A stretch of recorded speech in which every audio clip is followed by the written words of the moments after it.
گھر سے باہر جاتے ہوئے بیوی کو بتا کر جانا بیوی کی غلامی نہیں بلکہ بیوی کو فکر سے آزاد کرنا ہے۔ جب شوہر اپنی روٹھی بیوی کو پیار سے مناتا ہے تو اللہ پاک کو اس کی یہ ادا بہت پسند آتی ہے۔ اگر شوہر کا یہ حق ہے کہ اس کا حکم مانا جائے تو بیوی کا بھی یہ حق ہے کہ اس کی جائز خواہشات کو پورا کیا جائے۔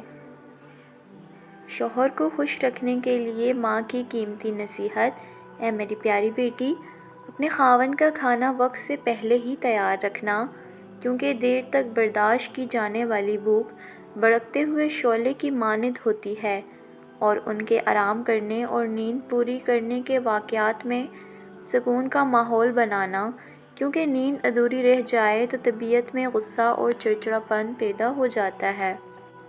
حضرت عائشہ صدیقہ رضی اللہ تعالیٰ عنہ جس برتن سے منہ لگا کر پانی نوش فرماتی تھیں، اسی برتن میں اسی جگہ سے رسول صلی اللہ علیہ وسلم اپنا منہ لگا کر پانی نوش فرماتے تھے۔ اپنی بیوی کو راضی اور خوش رکھو، کیونکہ قیامت کے دن وہ تمہارے حق میں گواہی دے گی۔ ایک مرد کا خواب ہوتا ہے کہ اسے پرفیکٹ بیوی ملے، اور ایک عورت چاہتی ہے اسے پرفیکٹ شوہر ملے، مگر وہ یہ نہیں سمجھتے کہ اللہ تعالیٰ نے انہیں ایک دوسرے کو مکمل کرنے کے لیے بنایا ہے۔ دنیا کی سب سے بڑی دولت نیک بیوی۔ دنیا فائدہ اٹھانے کی چیز ہے، اور دنیا میں سب سے زیادہ فائدہ دینے والی چیز نیک بیوی ہے۔ اچھا ہمسفر وہ ہوتا ہے جو آپ کی عزت کرتا ہے، جو آپ کی چھوٹی چھوٹی خواہشات کا خیال کرتا ہے، آپ کے ساتھ مذاق کرتا ہے، آپ کا مذاق بننے نہیں دیتا، جو آپ کے آنسوؤں پر پریشان اور آپ کے خوش ہونے پر خوش ہوتا ہے۔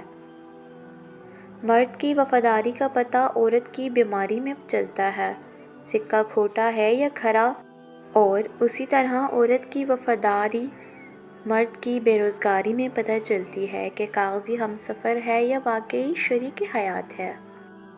اچھا ہمسفر وہ ہے جسے دیکھنا تمہیں خدا کی یاد میں مصروف کر دے، جس کی گفتگو تمہارے علم میں اضافہ کر دے، اور جس کا ہر نیک عمل آخرت کی یاد دلائے۔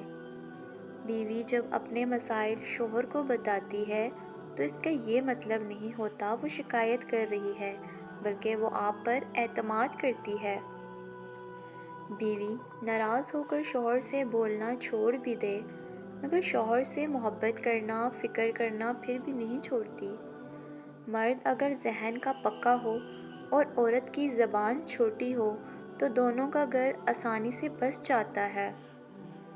خوش نصیب ہے وہ عورت جس پر ایک مرد پابندی لگاتا ہے، کیونکہ اکثر وہ باغ اجڑ جاتے ہیں جن کا کوئی مالی نہیں ہوتا، اور میرے خیال میں وہ عورتیں یقیناً لاوارث ہوتی ہیں جو اس قسم کی روک ٹوک سے محروم ہیں۔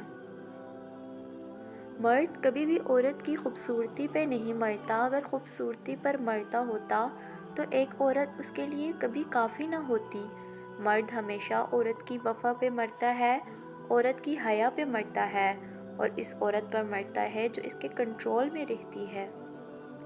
مرد کی سچی محبت کی حقدار صرف وہی عورت بنتی ہے جو مرد کے حصار میں رہتی ہے، جہاں سے وہ منع کرتا ہے وہ منع ہو جاتی ہے، جن باتوں سے وہ رکتا ہے رک جاتی ہے، اور اپنے آپ کو اس کی حفاظت اور کنٹرول میں دے دیتی ہے، تو وہ عورت دنیا کی خوش نصیب اور فرمانبردار عورت ہوتی ہے۔